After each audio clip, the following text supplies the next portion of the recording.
What is a video game? According to the Cambridge Dictionary, a video game is a game in which the player controls moving pictures on the screen by pressing buttons. To be honest, I didn't even know what I expected, but it's not this. I thought Cambridge would come up with a more arrogant and detailed description of video games. But what about you? What is your description of video games? For me, video games is an interactable media that provide not only entertainment but also an experience, such as romance, horror, or whatever that movies can give to the audience. Video games can also give the audience, but in this case, the players, the same things. But what are the most important aspects of video games? Most people might say, well, obviously it got to be the gameplay, right? I mean, it's called video games. Therefore, the gameplay has to be the most important aspect of any games. Well, on the surface, that might be true. But for me, video games are more than just things that you only play to have fun, and that's it. Video games can also make you feel things: sadness, joy, determination, horror, love, happiness, and many more. Video games are an experience that we as an audience can interact with, and I think that is the true meaning of video games. The main way video games provide us with a variety of these feelings and experiences is through storytelling. It can be told through the environment, text that you can read throughout the games, or the narrative that the game gives the player outright. All of them serve a purpose to that game, no matter how big or small. The story of any games don't need to be grandiose, complex, or deep.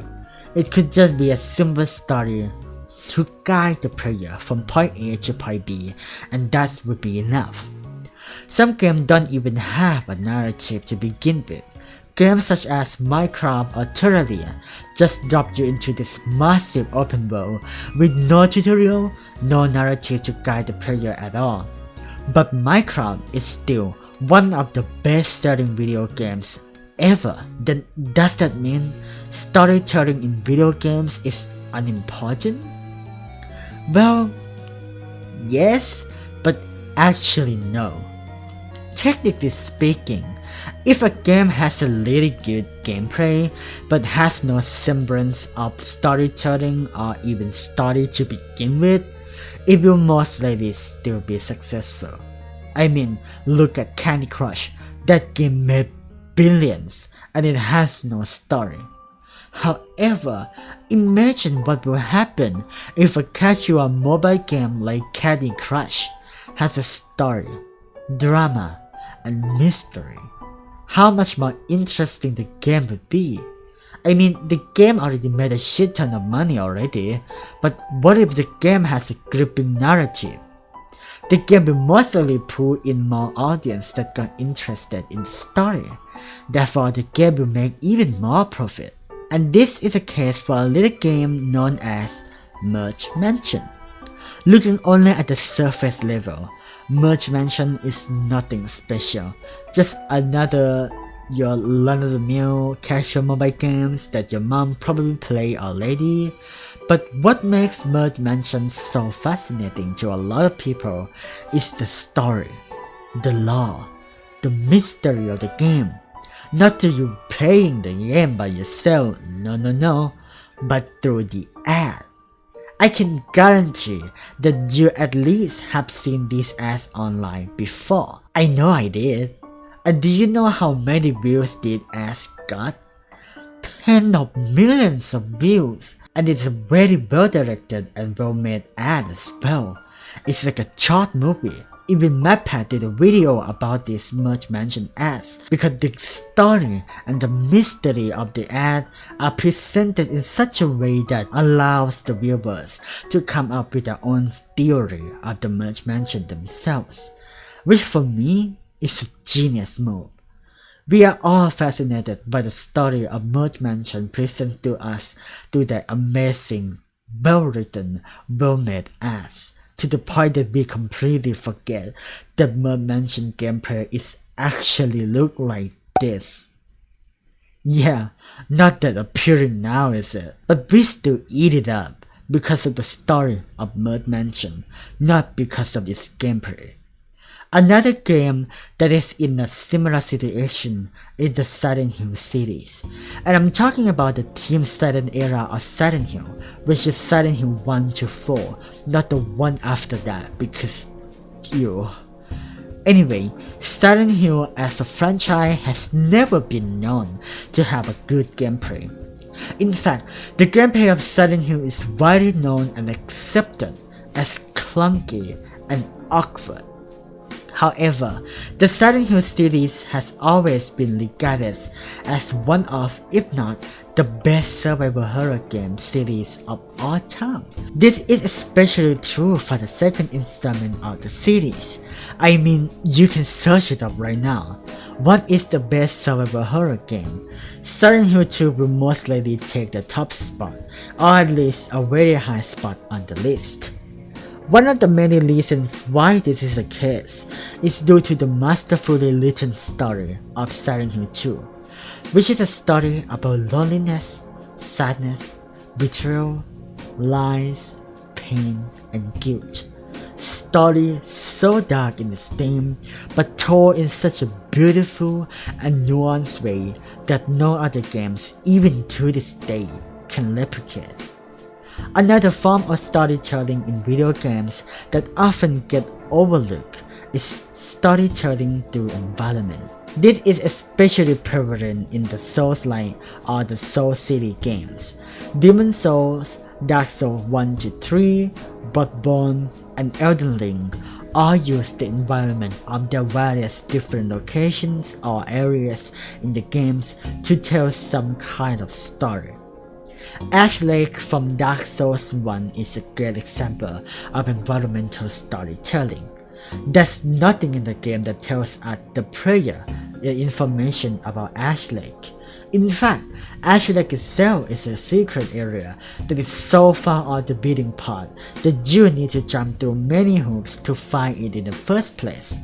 And when you're alive there, you yourself need to find and piece the information inside Ash Lake by observing the Ash Lake's environment and atmosphere to come up with your own answer of what exactly is this place and what happened to it. And when we talk about environmental storytelling, the game Journey comes to mind. Journey is, in my opinion, the greatest example of the environmental storytelling in video games. The entire game has no dialogue whatsoever, so the only way that the game can tell its story is through its stunningly beautiful environment, and let the player come up with their own interpretation of the story themselves. Some games might even put the story of the game at the forefront, by making the entire video game to be more like an interactable movie than a standard video game. Detroit Become Human, The Wolf Among Us, or the Walking Dead series by the Telltale Games are some of the best examples of a story-focused game. These games are pretty unique because they let the player choose how the story goes. Who will live? Who will die? Will they get a happy ending or bad ending? It is all up to the player. Some people might not consider these games a game because the gameplay of these games is basically a multiple choice test, but instead of on paper, it's on a cutscene, and that's not exactly fun to some people. And honestly, I do get that, but I still appreciate these game developers because they know that video games is more than just gameplay. Video games can tell a meaningful story that makes people feel a vast array of emotions. It can make them feel sad, happy, comforted, nostalgic, all sorts of things, just like a good movie can. And I think more people should celebrate and appreciate storytelling in video game more. Fortunately, in today's society, people started to appreciate video games at an art form more than they did back then. Games like Undertale, Silent Hill 2, or The Last of Us, and specifically the first one, not the second one because fuck this, I don't fucking know what happened here, has been widely accepted of having a good story first all the time in any discussion online rather than having a good gameplay first. That doesn't mean games like The Last of Us have a bad gameplay, but when we talk about The Last of Us or any of the games that I mentioned before, you would immediately think about the story of this game first because of how impactful the story of this game is for us. And that is why the story of this game jump into our mind first when we mentioning them in any kind of conversation. That goes to show how effective and impactful storytelling is in video games, and I hope we will continue to see more beautifully written stories in video games moving forward.